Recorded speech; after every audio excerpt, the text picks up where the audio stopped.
ஜெயா நாகராஜ் கேட்டிருக்காங்க, கணவன் மனைவி ஒன்று சேர நான் என்ன செய்யணும் அப்படின்னு. கணவன் மனைவி ஒன்று சேரணும் அப்படின்னா உங்களுக்குள்ள பரஸ்பரம் ஒரு அந்யோன்யம் வேணும்.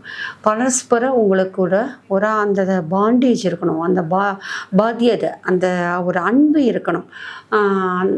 அன்றில் பறவை மாதிரி அவ்வளோ பாசமாக இருக்கவங்க கூட பிரிஞ்சிருக்காங்க. அப்போது முதல்ல எழுந்துட்டோம் அப்படின்னா, எழுந்த உடனே வாசலில் மஞ்சளால் தண்ணி தெளிங்க. முதல்ல எதிர்மறை ஆற்றல் விலகும். அதுக்கடுத்தது வாசலில் கோலம் போட்டு வாசத்தில் 2 படிக்கட்லேயும் தீபம் ஏற்றுங்க. அது ஒன்று. வாசலில் குலதெய்வ விளக்கு ஏற்றி உள்ளே அழைத்து கொண்டு வந்து வைங்க, குலதெய்வ விளக்கு. ஏன்னா வாசல் விளக்கு ஏற்றிட்டு உள்ளே ஏற்றும் போது குலதெய்வம் உள்ளே வருவாங்க.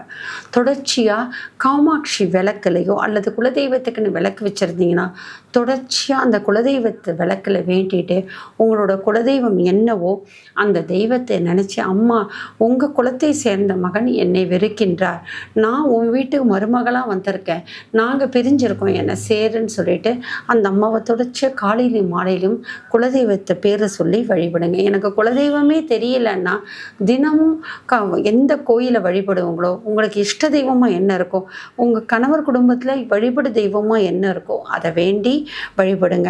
தொடர்ந்து வராகி அம்மா வேண்டுங்க. அவங்க இந்த வழிபாட்டுக்கு இடைஞ்சல் இல்லாமல் உங்களுக்கு வலிமையாக இருந்து சேர வைப்பாங்க. தொடர்ச்சியாக குலதெய்வம் கோயில் உங்களுக்கு அருகில் இருக்குன்னு சொன்னால் அவர் வரலன்னா கூட நீங்கள் மட்டுமாவது போய் உங்கள் பிள்ளைகளோடு சேர்ந்து போயிட்டு அங்கே வழிபட்டு அவங்க 2 பேரும் உங்கள் குடும்ப பேரை சொல்லி அர்ச்சனை பண்ணுங்கள்.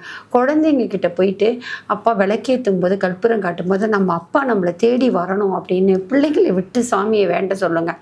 அந்த பசங்களோட பாசம் ஈர்ப்பு கொஞ்சம் சேர்த்து வரும். இதெல்லாம் செய்யுங்க. குலதெய்வம் கோயில் தள்ளி போக முடியலையா, அருகில் உள்ள கோயில் இருந்ததுன்னு சொன்னால் அங்கே போய் தொடர்ச்சியாக அம்மனுக்கு 18 நாள் 48 நாள் தீபம் போடுங்க. அங்கே இருக்கிற பெண் தெய்வத்துக்கு தீபம் போடுங்க.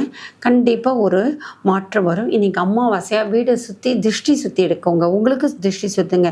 எப்படி திருஷ்டி சுற்றுறதுன்னு ஏற்கனவே சொல்லியிருக்கேன். அந்த கற்பூரத்தால் சுற்றி போடுறது, தேங்காயில் கற்பூரத்தை வச்சு சுற்றி போடுறது, எலுமிச்சை வச்சு சுற்றி போடுறது. அதே போல் வீட்டில் ஒரு விநாயகருக்கு தேங்காயை வைத்து மஞ்சள் தடவிட்டு 3 நாள் வைத்து விட்டு அதுக்கப்புறம் விநாயகரை கொண்டு சூர தேங்காய் உடைக்கிறது. இந்த மாதிரி காவல் தெய்வம் கோயிலில் போயிட்டு சுற்றி போடுறது. இந்த மாதிரி சுற்றி வைங்க. வீட்டை சுற்றி எலுமிச்சம்பழத்தை வச்சுட்டு உங்கள் கணவர் உங்களை விட்டுருக்கிற அவர் பேரை சொல்லி ஒரு எலுமிச்சம்பழத்தை வச்சுட்டு உங்களோட படுக்கறையில் ஒரு எலுமிச்சம்பழத்தை வச்சுட்டு ஒரு அறையில் அந்த செல்ஃபில் அவரை பேரை சொல்லி 3 நாள் வச்சுட்டு அதுக்கப்புறம் அந்த எலுமிச்சம்பழத்தை எடுத்துன்னு போய் சூளத்தை குத்திட்டு என் கணவன் என்னை சேர வேண்டும் வேண்டி பாருங்க.